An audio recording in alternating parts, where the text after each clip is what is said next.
V-ați întrebat vreodată cât de mare este de fapt cea mai mare țară de pe Pământ? Astăzi vom explora Federația Rusă, un teritoriu atât de colosal încât este mai mare decât Pluto și unde soarele nu apune niciodată în același timp. De la vulcani care împrăștie foc de 7000 de ani până la un lac care conține mai multă apă dulce decât toate râurile lumii la un loc, pregătiți-vă pentru o călătorie uimitoare. Rămâneți alături de noi în timp ce descoperim 10 fapte geografice care sfidează orice logică. Înainte de a începe, asigurați-vă că dați un like acestui videoclip pentru a ne susține conținutul. Explorarea geografiei unei țări poate părea un exercițiu academic convențional, dar când vorbim despre Federația Rusă, vorbim despre un teritoriu care sfidează imaginația umană convențională. Rusia nu este doar o națiune, este un continent în sine, un mozaic de ecosisteme, de la deșerturi înghețate la vulcani încinși și păduri aparent nesfârșite. Înțelegerea geografiei sale este fundamentală pentru înțelegerea istoriei, economiei și culturii globale. Această țară este atât de vastă încât însăși existența sa ne modifică percepția asupra hărții lumii.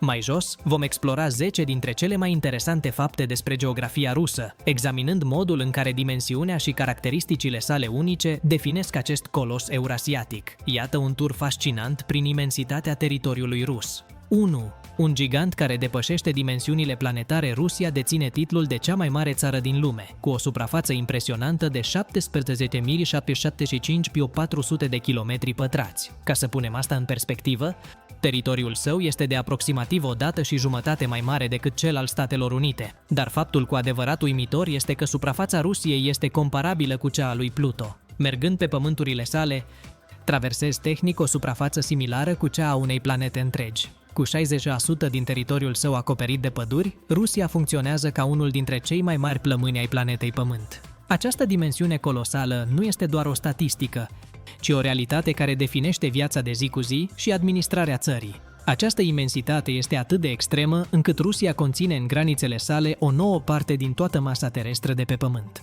2. Centrul geografic ascuns în natură. Deși orașe precum Moscova și Sankt Petersburg domină atenția internațională, adevărata inimă geografică a țării se află departe de agitația urbană. Centrul exact al Rusiei este lacul Vivi, situat în regiunea Krasnoiarsk. Acest punct îndepărtat se află la 66 de grade latitudine nordică și 94 de grade longitudine estică. Acesta servește ca o reamintire a faptului că cea mai mare parte a puterii geografice a Rusiei rezidă în sălbăticia sa neîmblânzită, nu în centrele sale metropolitane. Este curios să ne gândim că, în timp ce milioane de oameni trăiesc în partea europeană a țării, axa centrală se odihnește în liniștea taigăii siberiene. Acest loc este atât de special încât a fost ridicat chiar și un monument înalt de 7 metri pentru a marca punctul exact în care geografia rusă își găsește echilibrul perfect. 3. O graniță care pare să nu se termine niciodată. Rusia nu este doar mare ca suprafață, ci și ca granițe. Granița terestră dintre Rusia și Kazahstan este cea mai lungă graniță terestră continuă din lume.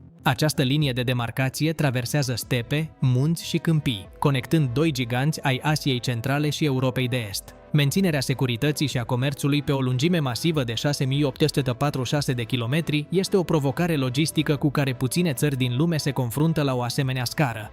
Această caracteristică subliniază importanța strategică a Rusiei ca punte restrânsă între diverse regiuni ale continentului asiatic. Pe lângă această graniță colosală, țara are granițe comune cu 16 națiuni diferite, ceea ce o face cel mai important vecin din întreaga emisferă nordică. 4. Gigantul de foc din înălțimi. Mulți oameni asociază Rusia doar cu frigul extrem, dar țara are și o atmosferă incendiară. Kliuchevskoy este cel mai mare vulcan activ din lume, ridicându-se la 4850 de metri deasupra nivelului mării. Cel mai impresionant este faptul că acest gigant erupe continuu de 7000 de ani. Cu fiecare erupție, înălțimea sa variază, iar norii de cenușă pot ajunge până la 8 km, amintindu-ne că peisajul rusesc este într-un flux geologic constant. Prezența acestui vulcan în peninsula Kamchatka este o dovadă a diversității geologice ascunse în acest vast teritoriu. Este fascinant să ne gândim că într-un ținut faimos pentru gheața sa perpetuă, există giganți de lavă care nu dorm niciodată și transformă peisajul cu fiecare nou vuiet.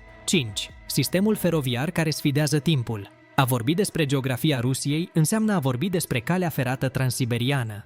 Este cea mai lungă linie feroviară din lume, legând Moscova de Vladivostok pe o distanță de 9298 de kilometri. Pe acest traseu, trenul traversează 8 fusuri orare diferite, traversează 16 râuri majore, inclusiv maestoasa Volgă, și trece prin 87 de orașe. Este în esență o călătorie prin geografia vie a țării, prezentând tranziția de la Europa la Asia într-o singură călătorie. Traversarea unei întregi țări cu trenul permite cuiva să aprecieze modul în care geografia dictează ritmul vieții pentru milioane de oameni pe parcursul a mii de kilometri. Această capodoperă inginerească permite pulsului Rusiei să rămână unificat în ciuda distanțelor care par imposibil de cucerit pentru orice alt mijloc de transport terestru. E incredibil să te gândești că Rusia și Statele Unite sunt la doar 4 km distanță prin strâmtoarea Bering.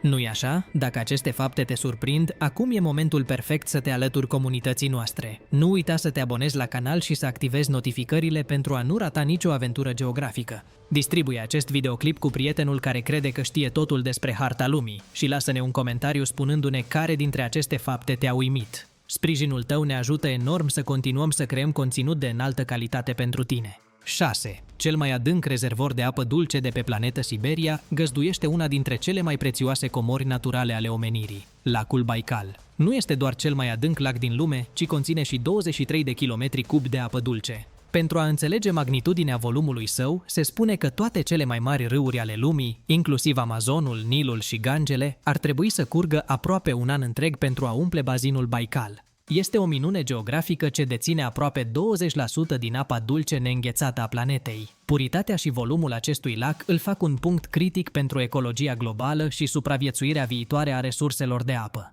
Este atât de adânc încât fundul său se află la peste 1600 de metri sub suprafață, adăpostind specii de floră și faună care nu se găsesc nicăieri altundeva pe pământ. 7. Munții care au fost martorii istoriei Pământului. Munții Ural sunt cunoscuți ca granița naturală dintre Europa și Asia, dar adevărata lor intrigă constă în vârsta lor. Sunt considerați cei mai vechi munți din lume. De exemplu, muntele Pensil este estimat la 2 miliarde de ani. Deși astăzi nu sunt vârfuri extrem de înalte din cauza mileniilor de eroziune, în trecut erau lanțuri muntoase impunătoare. Din punct de vedere istoric, au fost numiți centura Pământului, o descriere potrivită pentru o formațiune care desparte două continente. Faptul că aceste structuri încă mai există este o dovadă a stabilității geologice a anumitor regiuni ale teritoriului rus. Acești munți au fost martori tăcuți ai formării continentelor și dețin în ei o bogăție de minerale care a alimentat industria regiunii timp de secole. 8. O țară care atinge aproape toate mările. Conectivitatea maritimă a Rusiei este de neegalat. Este singura țară din lume al cărei teritoriu este mărginit de 12 mări diferite, aparținând a 3 oceane distincte: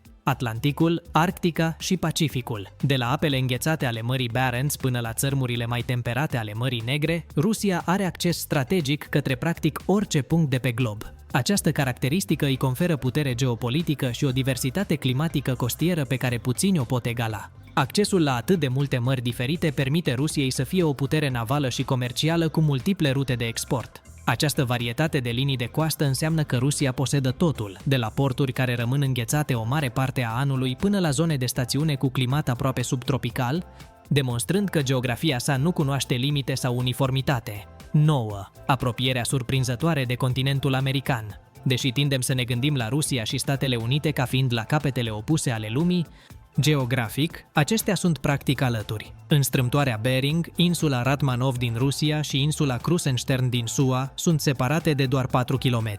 Iarna, când apa îngheață, este tehnic posibil să mergi pe jos dintr-o țară în alta. Este unul dintre cele mai fascinante puncte geografice unde politica și distanța fizică contrastează dramatic. Această proximitate în extremitatea nord-estică a Rusiei este un fapt care îi surprinde întotdeauna pe cei care se uită la hărți doar în mod tradițional. Cel mai curios este că, din cauza liniei internaționale de date care trece printre cele două insule, diferența de fus orar dintre ele este de 21 de ore, chiar dacă sunt clar vizibile cu ochiul liber. 10. Un lac cu straturi de lumi diferite. În regiunea Murmansk se află lacul Mogilnoe, un fenomen geografic unic. Acest lac vechi de 1000 de ani se mândrește cu 4 straturi distincte de salinitate care nu se amestecă niciodată. Stratul superior de apă dulce găzduiește organisme comune precum Daphnia, în timp ce straturile din mijloc adăpostesc creaturi marine precum stelele de mare, care sunt prinse acolo. În stratul cel mai adânc și mai sărat, oxigenul dispare și doar bacteriile MOV supraviețuiesc. Este ca și cum ai avea mai multe ecosisteme marine și lacustre suprapuse unul peste altul.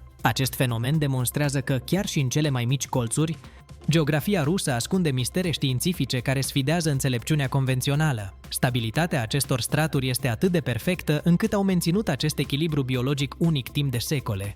protejând speciile care au evoluat izolat de restul lumii. A încheia o călătorie prin geografia Rusiei înseamnă a recunoaște că ne aflăm în prezența uneia dintre cele mai complexe creații ale naturii. De la adâncurile lacului Baikal până la vârfurile munților Ural, fiecare colț al acestei țări spune o poveste despre amploare și rezistență. Poziția sa de punte între Europa și Asia, împreună cu incredibila sa biodiversitate și resurse naturale, garantează că Rusia va rămâne, pentru mult timp de acum încolo, gigantul care definește amploarea lumii noastre. A înțelege aceste ținuturi înseamnă a întrezări puterea unui teritoriu care refuză să fie îmblânzit și care oferă minuni în fiecare dintre cele 11 fusuri orare ale sale. De la straturile misterioase ale lacului Mogilnoe până la munții Ural, străvechi și atemporali, Rusia ne-a arătat că este mult mai mult decât o țară rece. Geografia sa este un puzzle al recordurilor mondiale care definesc amploarea propriei noastre existențe pe pământ. Sperăm că v-a plăcut acest tur al gigantului eurasiatic la fel de mult cum ne-a plăcut nouă să-l creăm. Dacă v-a plăcut această călătorie vizuală, vă rugăm să o distribuiți pe rețelele voastre de socializare și să vă abonați dacă nu ați făcut-o deja.